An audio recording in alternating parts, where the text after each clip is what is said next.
ነገሩ የሆነው ጥር ወር 1926 ዓመተ ምህረት እንደ ጎርጎሮሳውያኑ አቆጣጠር ነበር። አንዲት ጀልባ ይዘን ከ6 ወንድሞች ጋር ወንጌልን ለመስበክ የግንቦት አበባ ወደ ተባለች መንደር ሄደን። ህብረተሰቡ አሳ በማጥመድ የሚተዳደር ህብረተሰብ ነበር። ወደ መንደሯ እንደደረስንም ስራችንን እስከምናጠናቀቅ የምናርፍበት ስፍራ ስንፈልግ አመሸን። በአጋጣሚ አንድ የሀገር ባህል መድኃኒት እያዘጋጀ በመሸጥ ከሚተዳደር ሰው ቤት ደረስን። ትንሽ ማረፊያ ክፍልም ሰጠን። ጥር 7 ምሽት ላይ ለመጀመሪያ ጊዜ ወንጌልን ለመስበክ ወደ ከተማዋ ወጣን። ህዝቡ በጣም ትሁትና ሰው አክባሪ ነው። ይሁን እንጂ ስብከታችንን ጥቂት ከሰሙ በኋላ ንግግራችንን ያስቆሙና ትተውን ይሄዳሉ። አንድ ያልተለመደ ሁኔታ አጠቃላይ የመንደሩን ሰዎች ትኩረት የያዘ ይመስል ነበር። የሆነ ነገርም የሚያወሩት ነገር አላቸው። የሰው ሁሉ ሐሳብ በዚህ ጉዳይ ላይ ያተኮረ ነበረ። የሚያወሩትም ሁሉ ስለዚሁ ነገር ነው። እነኚህ ሰዎች በስብከታችን መካከል ይቅርታ በመጠየቅ ንግግራችንን አቋርጠው በሚሄዱበት ጊዜ ምን ሆናችሁ ብለን ስንጠይቃቸው እውነተኛውን ነገር የሚነግረንን ሰው አጣን።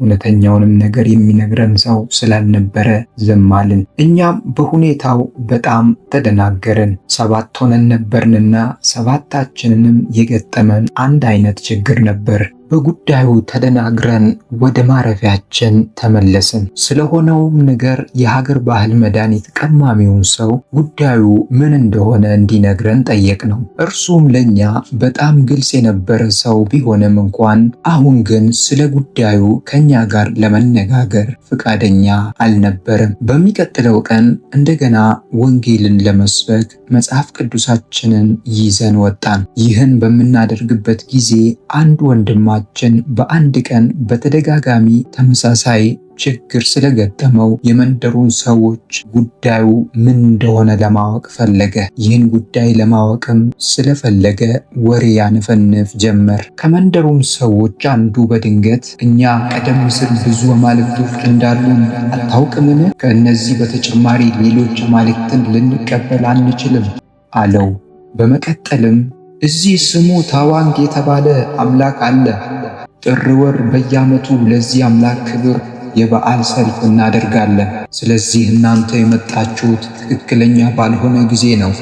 በዓሉም ደግሞ የሚደረገው ጥር 11 ነው። ስለዚህ ለዚህ ዝግጅት ደፋ ቀና ስለምንልና ጊዜ ስለሌለን የእናንተን ኢየሱስ ለመስማት አንችልም። በታሪክ እንደሚወራው ከቺንግ ስርወ መንግስት ጀምሮ ለ200 ዓመታት ያህል የታዋንግ በዓል በሚከበርበት ጊዜ በዚህ ቀን ዝናብ ዘንቦ አያውቅም አለው። ይህም ወጣት ወንድም የዚያን ሰው ቃል ከሰማ በኋላ የሰውየው ንግግር ውስጡን ስላስቆጣው በዚህ ዓመት በበዓሉ ሰልፍ ቀን ዝናብ ይዘንባል ሲል ተናገረ። ከዚያ በኋላ ብዙዎቹ የመንደሩ ሰዎች ወዲያውኑ ይህን አባባል ተቀባበሉት። የሆኑ ሰባኪዎች በዚህ ዓመት በታዋንግ ክብረ በዓል ላይ ዝናብ ይዘንባል እያሉ ይሰብካሉ በማለት ወሬውን በመንደሩ ሁሉ አሰራጩት። በ2 ሰዓት ጊዜ ውስጥ ወሬው በሁሉም የመንደሩ ነዋሪዎች ጆሮ ደረሰ። ከዚያም ሰው ሁሉ እንዲህ ማለት ጀመረ። ታዋንግ በሚከበርበት ዕለት ዝናብ ከሆነ ኢየሱስ አምላክ ነው። ነገር ግን በዚያን ዕለት ዝናብ ባይሆን ታዋንግ አምላክ ነው አሉ። ሌሎቻችን ወደ ሀገር ባህል መድኃኒት አዘጋጁ ሰውዬ ቤት ስንመለስ ወጣቱ ወንድማችን ስለተናገረው ነገር ሰማን። እኔም ይህን ወጣት ወንድም እንዴት ይህን ነገር ትናገራለህ? የሰማይ መቆጣጠሪያ ቁልፍ አለህን? አልኩት። እርሱም መልካም፣ ለማንኛውም እንጸልይ ሲል መለሰልኝ። እኔም በእርግጥ እንጸልያለን አልኩትና ነገር ግን እግዚአብሔር ጸሎታችንን ባይመልስስ? ይህ ነገር የእርሱ ፍቃድ ባይሆንስ? በማለት ጠየቅ። ይሁን እንጂ ሁላችንም ከመጸለይ በቀር ሌላ አማራጭ ስላልነበረን ለመጸለይ ተስማማን። በዚህ ጉዳይ ላይ ከተስማማን በኋላ እራት ቀርቦ ስለነበረ እራት ለመብላት አቅሙን አጣን። ነገር ግን በውስጣችን የሚሰማን ነገር እንዲወጣልን በማለት ለመጸለይ ተነሳን። አብዝተንም በእግዚአብሔር ፊት ጸለይን። ታዲያ ከጸለይን በኋላ የሚያስጨንቀን ነገር ሁሉ ከኛ ተወገደ። ከዚያ ጊዜ በኋላ ነበር እንግዲህ ራታችንን እየተመገብነው። ራታችንን እየተመገብን ሳለ የሀገር ባህል መድኃኒት ቀማሚውን ሰው አገኘነው። እኛም ለዚህ ሰው ታዋንግ በሚከበርበት ዕለት ማለትም ጥር 11 ዝናብ እንደሚሆን ሁላችንም የምናውቅ መሆናችንን ነገር ነው። የሀገር ባህል መድኃኒት ቀማሚውም እንዲህ ስል መለሰልን።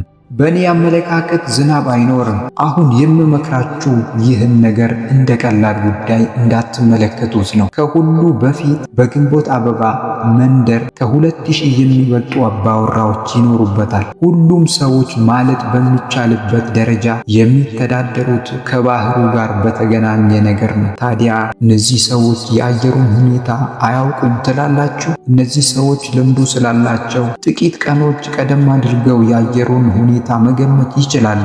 በዚህ ላይ ወቅቱ የዝናብ ጊዜ አይደለም። ስለዚህ ባካችሁ ይህችን ትንሽ ሱቄን ተመልከቱ። እኔ የምኖረው ይህችን ሱቅ በመጠበቅ ነው። እናም ባካችሁ እኔንም የዚህ ክፉ ነገር ተካፋይ አታደርጉኝ አለ። ነገር ግን ስለዚህ ሁኔታ ሁላችንም ሰላም ተሰምቶን ስለነበረ እግዚአብሔር ጸሎታችንን እንደሚመልስ እርግጠኞች ነበርን። በሚቀጥለውም ቀን ጥር 10 እንደገና ለስብከት ወደ ከተማዋ ወጣን። በዚህ ዕለት ግን ለመንደሩ ነዋሪዎችም ጥር 11 ዝናብ ይዘንባል ያለው ይህ ወጣት ብቻ አልነበረ። እኛ ሁላችንም ጥር 11 ዝናብ እንደሚዘንብ ለምናገኘው ሰው ሁሉ ማወጅ ጀመርን። ነገር ግን አንዳንድ መጣጥፎችንና ወንጌልን ለመስጠት በምናስብበት ጊዜ ብንሞክርም ሁሉም ሰው ፍቃደኛ ሊሆኑልን አልቻሉም። እስከ ጥር 11 እንጠብቃለን። በዚያ ቀን ዝናብ ከሆነ ኢየሱስ አምላክ መሆኑን እንቀበላለን። ነገር ግን ዝናብ ባይሆን ታዋንግ አምላክ ነው ይሉን ነበር። የሚያስደንቀው ነገር ጥር 9 ሌሊት የተስፋ ቃል መጥቶልን ነበር። ይህም የተስፋ ቃል በሁለተኛ ነገሥት ምዕራፍ 2 ቁጥር 14 ላይ ያለው ነው። የኤልያስ አምላክ እግዚአብሔር ወዴት ነው የሚል ነው። በዚህ የተስፋ ቃል መሰረትም በኤልያስ ጊዜ የተገለጸው የእግዚአብሔር ክብር ዛሬም እንደሚገለጽ በእምነት አስተዋልን። ይሁን እንጂ በተባለው ቀን ዝናብ ባይመጣ 10,000 ለሚደርሰው ለግንቦት አበባ መንደር ነዋሪ ሕዝብ ዳግመኛ ወንጌል መስበክ እንደማንችል እናውቅ ነበር። ከጥር 11 በፊት ባለው ሌሊት እንደገና ተመልሰን ጸለይን። 1-2 የሆኑ ወንድሞቻችን በእምነታቸው ደከሙ። እየጮሁም እንግዲህ እግዚአብሔር ዝናቡን ሊልክ የሚችልበት ጊዜ ዛሬ ማታ ብቻ ነው ይሉ ነበር። ተስፋ በመቁረጥ ሁላችንም ከተለመደው ጊዜ ዘግይተን ተኛን። በሚቀጥለውም ቀን ጠዋት ጥር 11 ቀን በትንሿ መስኮት ወደ ውጭ አሻግሬ ስመለከት የበጋው የፀሐይ ብርሃን ደምቆ ታየኝ። ፀሐዩ ፍንትው ብሎ ወጥቷል። እንግዲህ ምንድን ነው የምናደርገው በማለት አሰብኩ። ጥቂት ሳስብ ከቆዩ በኋላ ተንበረከኩና መጸለይ ጀመርኩ። ከዚያም በኋላ ወንድሞች አንድ በአንድ ከእንቅልፋቸው መንቃት ጀመሩ።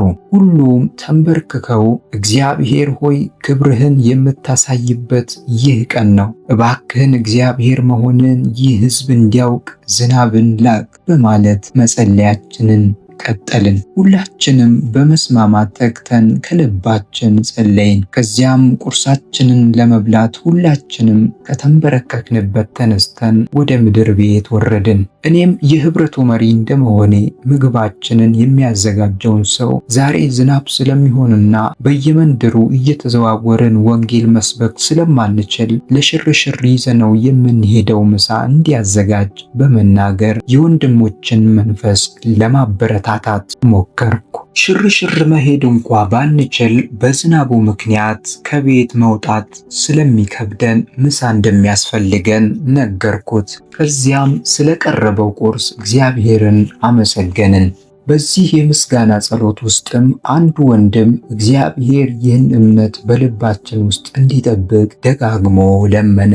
የመጀመሪያውን የሳህን ሩዝ በልተን እንደጨረስን ሁላችንም በአንድ ጊዜ በሸክላው ጣሪያ ላይ ጥቂት የዝናብ ነጠብጣብ ሰማን። በዚህ ጊዜ ተያየን። ሁላችንም በልባችን ምን እንደሆነ እናውቅ ነበርና። በዚህ ጊዜ አንድ ወንድም ለምን እግዚአብሔር በኃይል እንዲያዘንብ አንጠይቀውም? ይህም እግዚአብሔር ሆን ብሎ ዝናቡን እንደላከው እንጂ በአጋጣሚ እንዳልሆነ ሰው ሁሉ ይረዳል አለ። ሁላችንም በነገሩ በመስማማት በአንድ ልብ ጸለይን።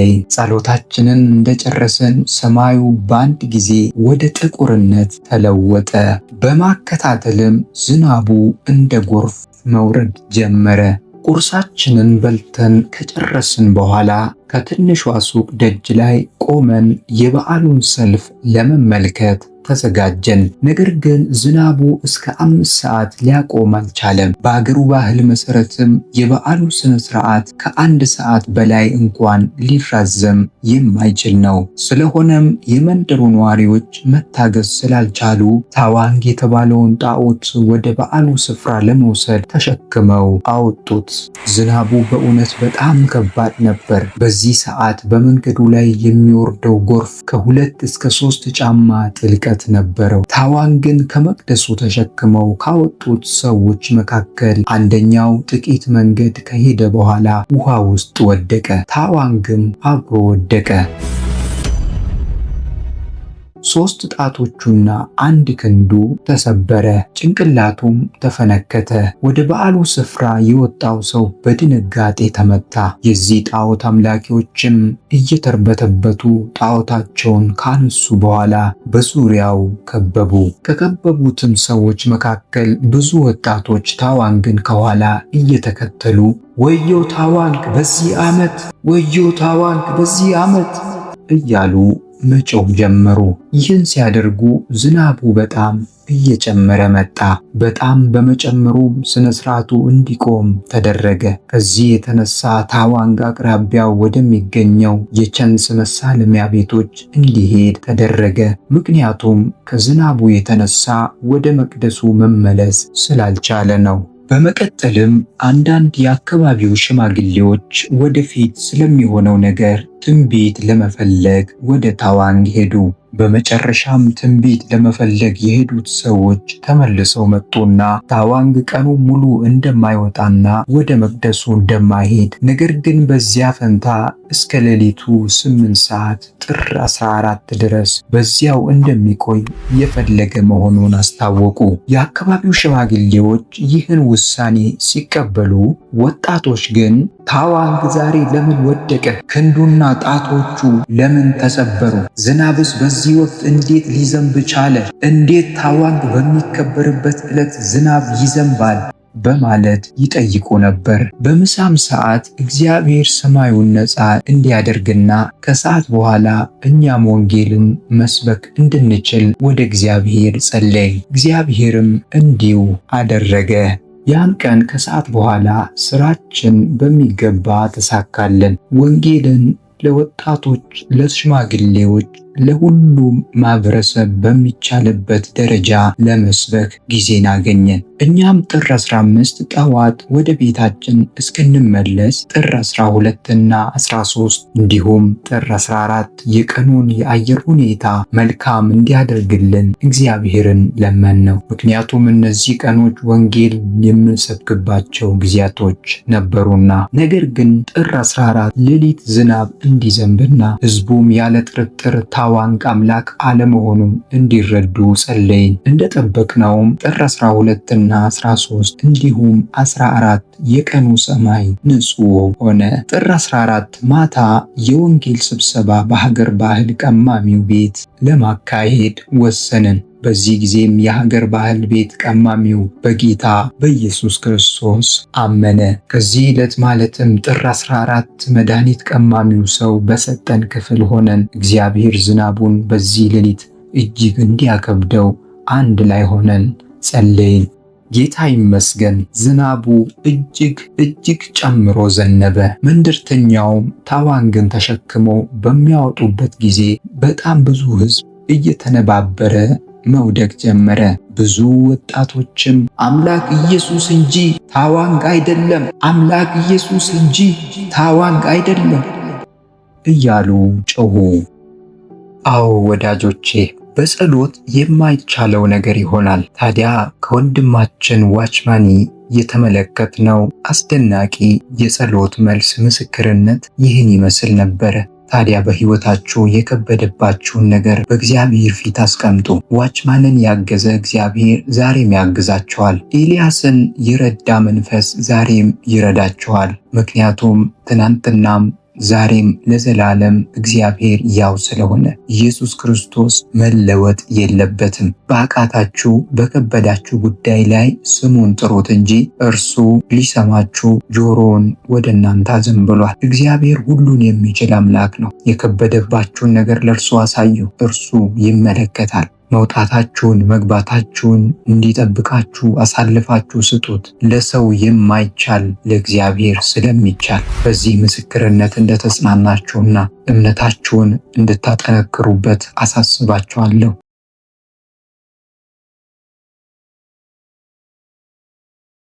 ነገሩ የሆነው ጥር ወር 1926 ዓመተ ምህረት እንደ ጎርጎሮሳውያኑ አቆጣጠር ነበር። አንዲት ጀልባ ይዘን ከ6 ወንድሞች ጋር ወንጌልን ለመስበክ የግንቦት አበባ ወደ ተባለች መንደር ሄድን። ህብረተሰቡ አሳ በማጥመድ የሚተዳደር ህብረተሰብ ነበር። ወደ መንደሯ እንደደረስንም ስራችንን እስከምናጠናቀቅ የምናርፍበት ስፍራ ስንፈልግ አመሸን። በአጋጣሚ አንድ የሀገር ባህል መድኃኒት እያዘጋጀ በመሸጥ ከሚተዳደር ሰው ቤት ደረስን። ትንሽ ማረፊያ ክፍልም ሰጠን። ጥር 7 ምሽት ላይ ለመጀመሪያ ጊዜ ወንጌልን ለመስበክ ወደ ከተማዋ ወጣን። ህዝቡ በጣም ትሁትና ሰው አክባሪ ነው። ይሁን እንጂ ስብከታችንን ጥቂት ከሰሙ በኋላ ንግግራችንን ያስቆሙና ትተውን ይሄዳሉ። አንድ ያልተለመደ ሁኔታ አጠቃላይ የመንደሩን ሰዎች ትኩረት የያዘ ይመስል ነበር። የሆነ ነገርም የሚያወሩት ነገር አላቸው። የሰው ሁሉ ሐሳብ በዚህ ጉዳይ ላይ ያተኮረ ነበረ። የሚያወሩትም ሁሉ ስለዚሁ ነገር ነው። እነኚህ ሰዎች በስብከታችን መካከል ይቅርታ በመጠየቅ ንግግራችንን አቋርጠው በሚሄዱበት ጊዜ ምን ሆናችሁ ብለን ስንጠይቃቸው እውነተኛውን ነገር የሚነግረንን ሰው አጣን። እውነተኛውንም ነገር የሚነግረን ሰው ስላልነበረ ዝም አልን። እኛም በሁኔታው በጣም ተደናገርን። 7 ሆነን ነበርንና 7ታችንንም የገጠመን አንድ አይነት ችግር ነበር። በጉዳዩ ተደናግረን ወደ ማረፊያችን ተመለስን። ስለሆነውም ነገር የሀገር ባህል መድኃኒት ቀማሚውን ሰው ጉዳዩ ምን እንደሆነ እንዲነግረን ጠየቅነው። እርሱም ለኛ በጣም ግልጽ የነበረ ሰው ቢሆንም እንኳን አሁን ግን ስለ ጉዳዩ ከኛ ጋር ለመነጋገር ፍቃደኛ አልነበረም። በሚቀጥለው ቀን እንደገና ወንጌልን ለመስበክ መጽሐፍ ቅዱሳችንን ይዘን ወጣን። ይህን በምናደርግበት ጊዜ አንድ ወንድማ በአንድ ቀን በተደጋጋሚ ተመሳሳይ ችግር ስለገጠመው የመንደሩን ሰዎች ጉዳዩ ምን እንደሆነ ለማወቅ ፈለገ። ይህን ጉዳይ ለማወቅም ስለፈለገ ወሬ ያነፈንፍ ጀመር። ከመንደሩም ሰዎች አንዱ በድንገት እኛ ቀደም ሲል ብዙ አማልክቶች እንዳሉን አታውቅምን? ከእነዚህ በተጨማሪ ሌሎች አማልክትን ልንቀበል አንችልም አለው። በመቀጠልም እዚህ ስሙ ታዋንግ የተባለ አምላክ አለ። ጥር ወር በየዓመቱ ለዚህ አምላክ ክብር የበዓል ሰልፍ እናደርጋለን። ስለዚህ እናንተ የመጣችሁት ትክክለኛ ባልሆነ ጊዜ ነው። በዓሉም ደግሞ የሚደረገው ጥር 11 ነው። ስለዚህ ለዚህ ዝግጅት ደፋ ቀና ስለምንልና ጊዜ ስለሌለን የእናንተን ኢየሱስ ለመስማት አንችልም። በታሪክ እንደሚወራው ከቺንግ ስርወ መንግስት ጀምሮ ለ200 ዓመታት ያህል የታዋንግ በዓል በሚከበርበት ጊዜ በዚህ ቀን ዝናብ ዘንቦ አያውቅም አለው። ይህም ወጣት ወንድም የዚያን ሰው ቃል ከሰማ በኋላ የሰውየው ንግግር ውስጡን ስላስቆጣው በዚህ ዓመት በበዓሉ ሰልፍ ቀን ዝናብ ይዘንባል ሲል ተናገረ። ከዚያ በኋላ ብዙዎቹ የመንደሩ ሰዎች ወዲያውኑ ይህን አባባል ተቀባበሉት። የሆኑ ሰባኪዎች በዚህ ዓመት በታዋንግ ክብረ በዓል ላይ ዝናብ ይዘንባል እያሉ ይሰብካሉ በማለት ወሬውን በመንደሩ ሁሉ አሰራጩት። በ2 ሰዓት ጊዜ ውስጥ ወሬው በሁሉም የመንደሩ ነዋሪዎች ጆሮ ደረሰ። ከዚያም ሰው ሁሉ እንዲህ ማለት ጀመረ፣ ታዋንግ በሚከበርበት ዕለት ዝናብ ከሆነ ኢየሱስ አምላክ ነው። ነገር ግን በዚያን ዕለት ዝናብ ባይሆን ታዋንግ አምላክ ነው አሉ። ሌሎቻችን ወደ ሀገር ባህል መድኃኒት አዘጋጁ ሰውዬ ቤት ስንመለስ ወጣቱ ወንድማችን ስለተናገረው ነገር ሰማን። እኔም ይህን ወጣት ወንድም እንዴት ይህን ነገር ትናገራለህ? የሰማይ መቆጣጠሪያ ቁልፍ አለህን? አልኩት። እርሱም መልካም፣ ለማንኛውም እንጸልይ ሲል መለሰልኝ። እኔም በእርግጥ እንጸልያለን አልኩትና ነገር ግን እግዚአብሔር ጸሎታችንን ባይመልስስ፣ ይህ ነገር የእርሱ ፍቃድ ባይሆንስ በማለት ጠየቅ። ይሁን እንጂ ሁላችንም ከመጸለይ በቀር ሌላ አማራጭ ስላልነበረን ለመጸለይ ተስማማን። በዚህ ጉዳይ ላይ ከተስማማን በኋላ እራት ቀርቦ ስለነበረ እራት ለመብላት አቅሙን አጣን። ነገር ግን በውስጣችን የሚሰማን ነገር እንዲወጣልን በማለት ለመጸለይ ተነሳን። አብዝተንም በእግዚአብሔር ፊት ጸለይን። ታዲያ ከጸለይን በኋላ የሚያስጨንቀን ነገር ሁሉ ከኛ ተወገደ። ከዚያ ጊዜ በኋላ ነበር እንግዲህ ራታችንን እየተመገብነው። ራታችንን እየተመገብን ሳለ የሀገር ባህል መድኃኒት ቀማሚውን ሰው አገኘነው። እኛም ለዚህ ሰው ታዋንግ በሚከበርበት ዕለት ማለትም ጥር 11 ዝናብ እንደሚሆን ሁላችንም የምናውቅ መሆናችንን ነገር ነው። የሀገር ባህል መድኃኒት ቀማሚውም እንዲህ ስል መለሰልን። በእኔ አመለካከት ዝናብ አይኖርም። አሁን የምመክራችሁ ይህን ነገር እንደ ቀላል ጉዳይ እንዳትመለከቱት ነው። ከሁሉ በፊት በግንቦት አበባ መንደር ከ2000 የሚበልጡ አባወራዎች ይኖሩበታል። ሁሉም ሰዎች ማለት በሚቻልበት ደረጃ የሚተዳደሩት ከባህሩ ጋር በተገናኘ ነገር ነው። ታዲያ እነዚህ ሰዎች የአየሩን ሁኔታ አያውቁም ትላላችሁ? እነዚህ ሰዎች ልምዱ ስላላቸው ጥቂት ቀኖች ቀደም አድርገው የአየሩን ሁኔታ መገመት ይችላሉ። በዚህ ላይ ወቅቱ የዝናብ ጊዜ አይደለም። ስለዚህ ባካችሁ ይህችን ትንሽ ሱቄን ተመልከቱ። እኔ የምኖረው ይህችን ሱቅ በመጠበቅ ነው። እናም ባካችሁ እኔንም የዚህ ክፉ ነገር ተካፋይ አታደርጉኝ አለ። ነገር ግን ስለዚህ ሁኔታ ሁላችንም ሰላም ተሰምቶ ስለነበረ እግዚአብሔር ጸሎታችንን እንደሚመልስ እርግጠኞች ነበርን።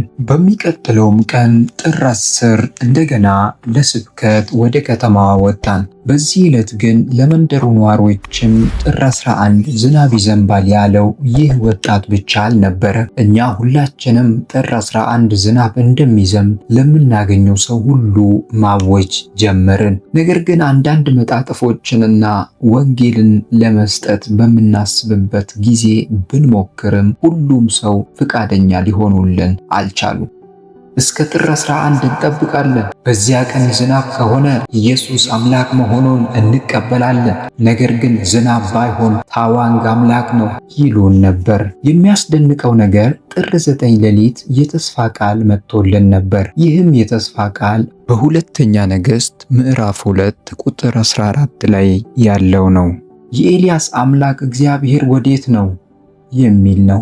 በዚህ የተስፋ ቃል መሰረትም በኤልያስ ጊዜ የተገለጸው የእግዚአብሔር ክብር ዛሬም እንደሚገለጽ በእምነት አስተዋልን። ይሁን እንጂ በተባለው ቀን ዝናብ ባይመጣ 10,000 ለሚደርሰው ለግንቦት አበባ መንደር ነዋሪ ሕዝብ ዳግመኛ ወንጌል መስበክ እንደማንችል እናውቅ ነበር። ከጥር 11 በፊት ባለው ሌሊት እንደገና ተመልሰን ጸለይን። 1-2 የሆኑ ወንድሞቻችን በእምነታቸው ደከሙ። እየጮሁም እንግዲህ እግዚአብሔር ዝናቡን ሊልክ የሚችልበት ጊዜ ዛሬ ማታ ብቻ ነው ይሉ ነበር። ተስፋ በመቁረጥ ሁላችንም ከተለመደው ጊዜ ዘግይተን ተኛን። በሚቀጥለውም ቀን ጠዋት ጥር 11 ቀን በትንሿ መስኮት ወደ ውጭ አሻግሬ ስመለከት የበጋው የፀሐይ ብርሃን ደምቆ ታየኝ። ፀሐዩ ፍንትው ብሎ ወጥቷል። እንግዲህ ምንድን ነው የምናደርገው በማለት አሰብኩ። ጥቂት ሳስብ ከቆየ በኋላ ተንበረከኩና መጸለይ ጀመርኩ። ከዚያም በኋላ ወንድሞች አንድ በአንድ ከእንቅልፋቸው መንቃት ጀመሩ።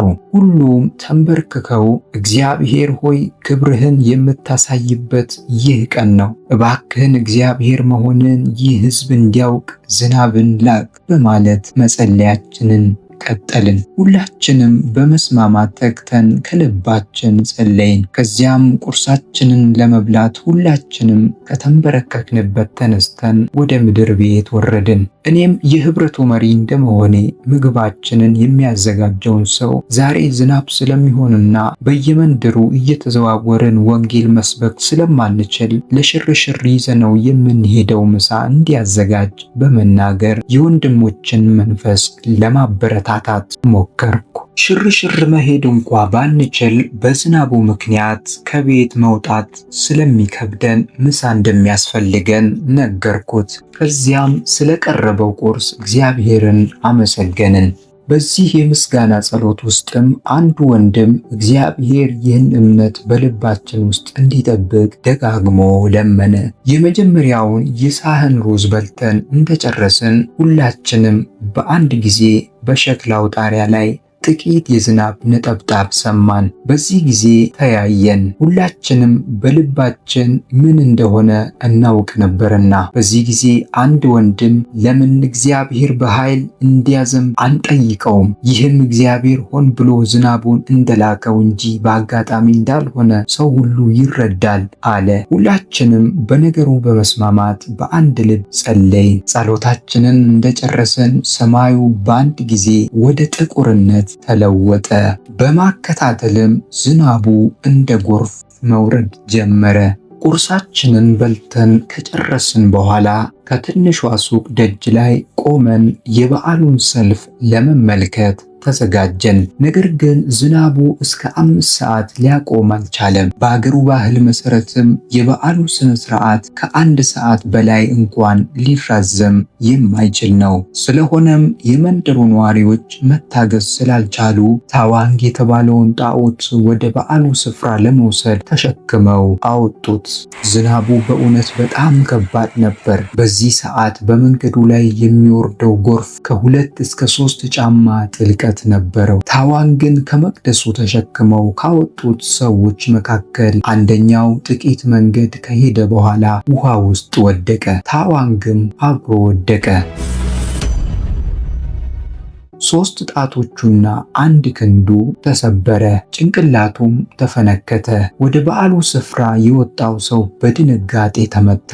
የዚህ ጣዖት አምላኪዎችም እየተርበተበቱ ጣዖታቸውን ካነሱ በኋላ በዙሪያው ከበቡ።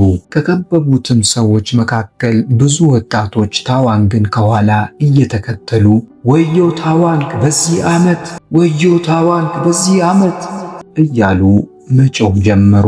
ይህን ሲያደርጉ ዝናቡ በጣም እየጨመረ መጣ።